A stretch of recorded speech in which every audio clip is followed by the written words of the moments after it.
Dans la Bible, dans le Nouveau Testament, dans l'Évangile de Jean, nous lisons presque à la fin, au chapitre 20, au verset 2. Marie courut vers Simon-Pierre.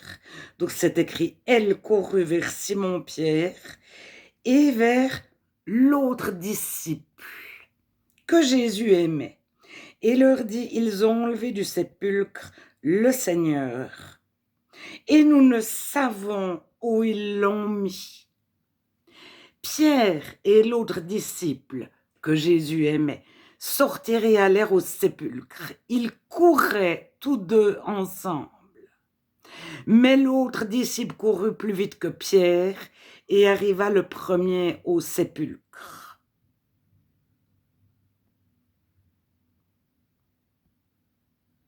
Au verset 8, alors l'autre disciple qui était arrivé le premier au sépulcre entra aussi, et il vit et il crut. Donc c'est un disciple, bon, il a cru à la résurrection. Maintenant, si nous regardons au chapitre 21, au verset 2, il y a donc Simon, Pierre, Céphas, c'est une même personne. Pierre a 3 noms, il s'appelle Céphas, Simon, Pierre. Thomas, appelé Didyme, Thomas il n'a que 2 noms. Nathanaël, de Cana en Galilée, c'est le Nathanaël du chapitre 1, qui était sous le figuier, de lequel Jésus n'a pas trouvé de fraude. Donc il a suivi Jésus, nous sommes au chapitre 21, depuis le chapitre 1 jusqu'au chapitre 21, il est là. C'est lui qui a reconnu en premier Jésus, voici tu es le Fils de Dieu, celui qu'on attend, etc., etc. Après, il y a les 2 fils de Zébédée et 2 autres des disciples de Jésus. Alors, nous avons vu que tout le début de la Bible, les femmes n'ont pas de nom. Tout le début de l'évangile de Jean, dans le Nouveau Testament, dans l'évangile de Jean, jusqu'à Marthe et Marie, les femmes n'ont pas de nom. Il y a la mère de Jésus, la femme habitant la Samarie, une femme pécheresse, une femme adultère. Il y a un handicapé, l'aveugle n'a pas de nom, le romain n'a pas de nom. Mais dans les autres cultures, les personnes étaient définies par leur métier. Il y a, par exemple, Pharaon, le panetier. Ceux qui connaissent un peu l'Ancien Testament, le panetier n'a pas de nom. Donc, ceux qui étaient en prison avec Joseph, il y avait les chansons et le panetier. Ils sont définis par leur profession. Le sautonnier romain ou le responsable romain, il est sautonnier, il a 100 hommes sous ses ordres. Dans un autre chapitre, il est appelé chef romain, il a un autre nom. Mais il n'a jamais de nom. Alors, tous les juifs et tous les chrétiens ont des noms dans la Bible. Dieu nous connaît par notre nom. Alors, je reviens à l'Évangile de Jean, chapitre 20, un disciple qui court plus vite qu'un autre. Alors, la distance était grande.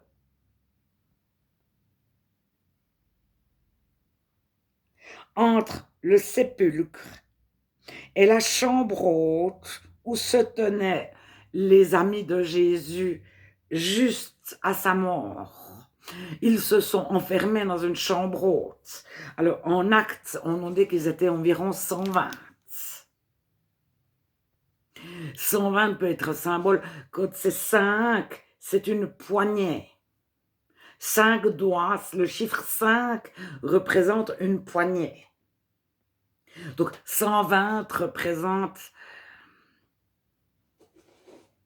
quand on est une douzaine de personnes, ça veut dire un peu plus que 10, mais on ne sait pas tellement. 10, 11, 12, 13, 14, 15 peut être compris comme une douzaine. Alors, il y a un seul sport où les femmes battent les hommes, c'est le marathon. Les femmes ont plus d'endurance, le cœur doit pouvoir accoucher. Et un homme, physiquement, ne peut pas accoucher. Le cœur de l'homme lâcherait pendant un accouchement.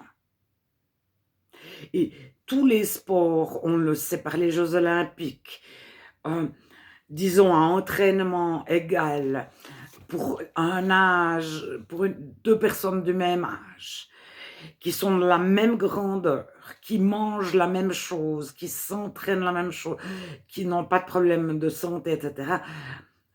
Les hommes battent les femmes toujours, sauf exception.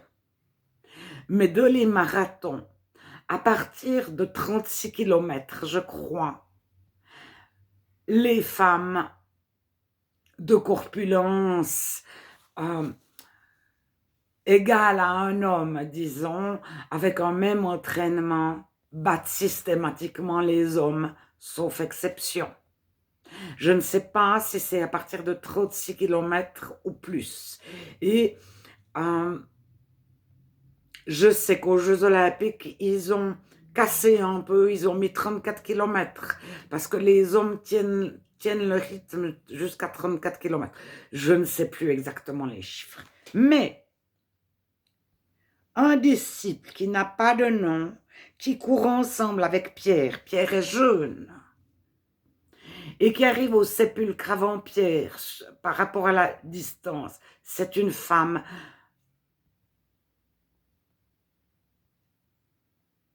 Probablement. Alors, le disciple que Jésus aimait au pied de la croix, « Femme, voici ton fils ». Si on dit « voici ton enfant », on ne sait pas si c'est une fille ou un garçon. Et le grec est différent du français. On peut dire « voici ton frère » et en grec c'est « voici ton frère-sœur ». Voici ton parent, c'est soit ta mère, soit ton père. Alors, au chapitre 1 de l'évangile de Jean, Jean a des disciples et André,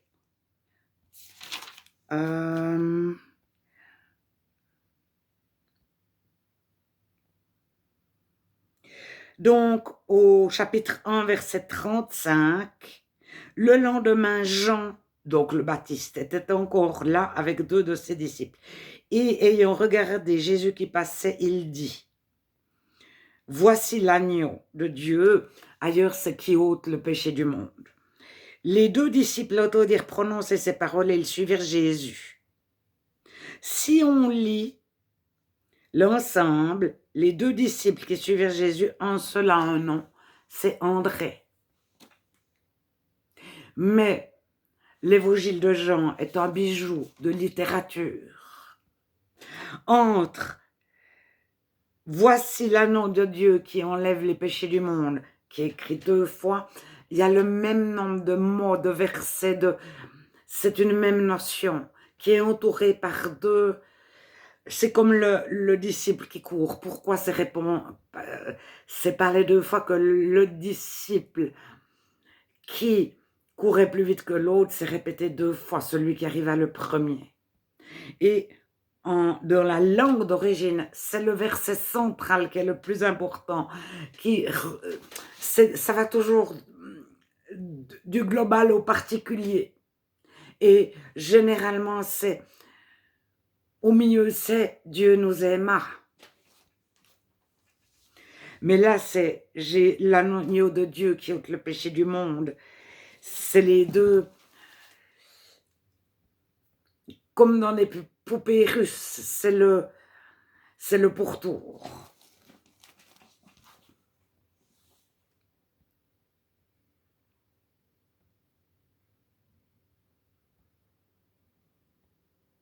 Alors, nous connaissons aussi un disciple sans nom qui a fait entrer, donc après Marthe et Marie, qui a fait entrer, lorsque Jésus était interrogé au Sanhédrin, il y a un disciple sans nom qui a réussi à faire entrer d'autres disciples au Sanhédrin.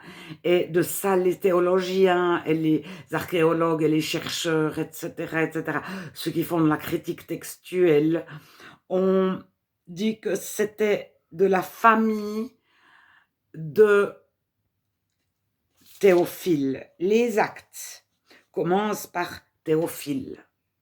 C'est une lettre écrite, donc comme l'évangile de Luc, au très grand responsable du Sanhédrin. Je pose qu'à l'époque, c'est considéré comme une défense de votre tribunal, une apologie.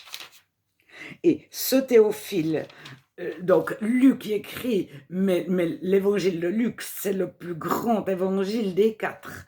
Et puis les actes aussi, assez excellent Théophile, son excellence Théophile, grand responsable du Sanhédrin juif. Et ce Théophile avait une nièce, et cette nièce, donc elle pouvait être extrêmement instruite, parce que tous ses disciples, Simon, Pierre et Jean étaient des hommes du peuple sans instruction.